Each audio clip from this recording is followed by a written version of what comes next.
En cette veille de Rosh Hashanah, littéralement à la tête de l'année, du Nouvel An,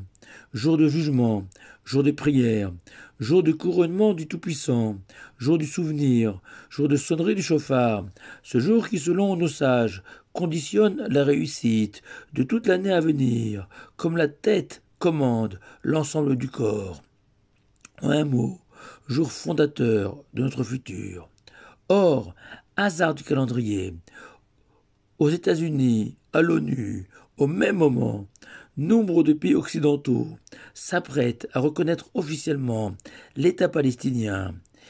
Et pour être beaucoup plus léger, jamais un lundi soir n'a été autant chargé sur le plan footballistique. Alors plus sérieusement, le risque serait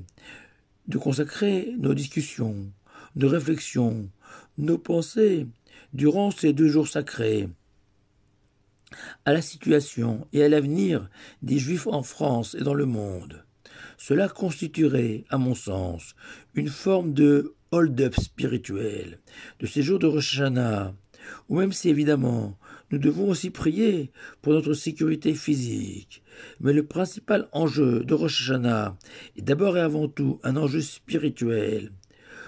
où dans le grand tribunal de l'humanité, devant l'unique juge, l'Éternel, 3 grands livres seront ouverts, celui des justes, celui des mécréants, et le troisième où nous sommes,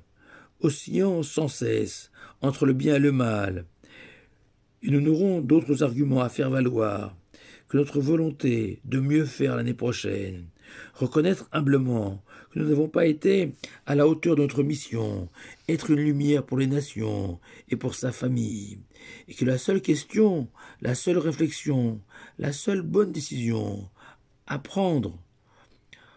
au moment où nous écouterons le son du chauffard, ne sera pas de savoir si on déménage ou pas, mais bien de reconnaître le Tout-Puissant comme le roi unique de l'humanité. Promettre de devenir des sujets fidèles à chaque instant de ce roi, à la fois redoutable, mais aussi à la bienveillance infinie. Si nous allons nous comporter comme des enfants de Dieu, au comportement princier vis-à-vis des hommes et vis-à-vis de soi-même, ou au contraire nous contenter d'être de simples humains comme 8 milliards de nos congénères. Si enfin, seule la Torah et ses valeurs éclaireront nos vies, nous feront vibrer, ou au contraire, les plaisirs du tout venant, tourisme, Netflix, resto, fringues, suffiront pour nous exalter. Et que c'est justement pour les indécis que nous sommes tous incapables de nous engager franchement, sincèrement, de toutes nos forces sur le chemin du juste, de l'amour de notre roi, si bienveillant, que la Torah définit en 2 mots l'essence de Rosh Hashanah, Zichron Teruah, littéralement un jour de souvenir, par la sonnerie du chauffard, cette corne de bélier,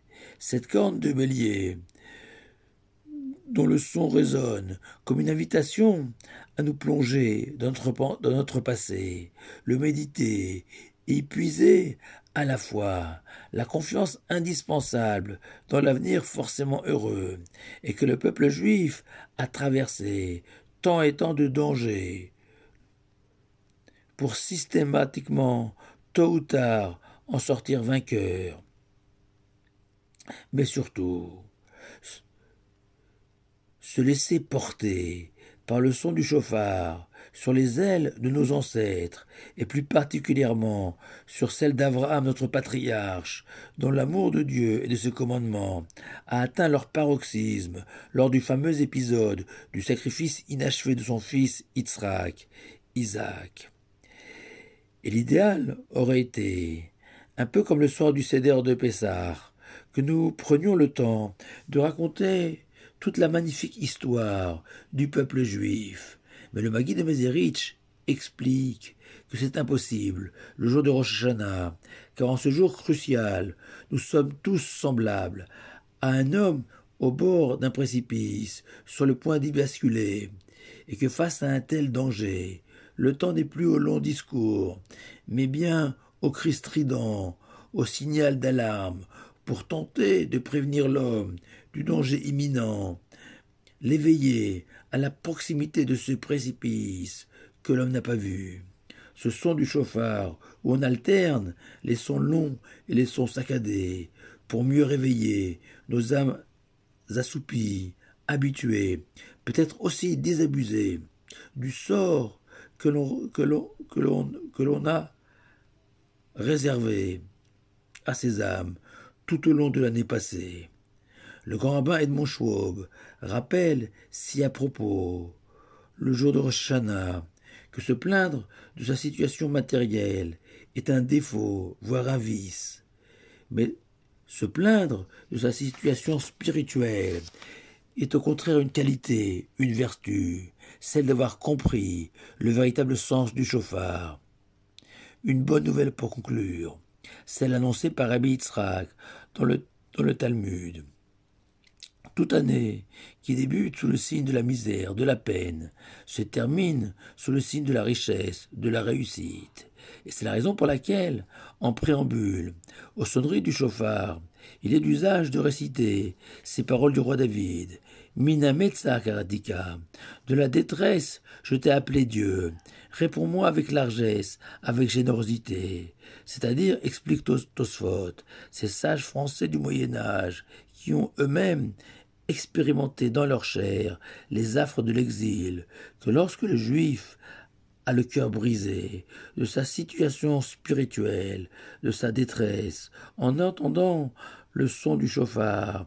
l'Éternel est pris de pitié, de miséricorde, plus que jamais convaincu que le meilleur est devant nous, à condition de ne pas gaspiller ces moments si précieux de Rosh Hashanah en vaine conjoncture. Shana Tova, à vous tous.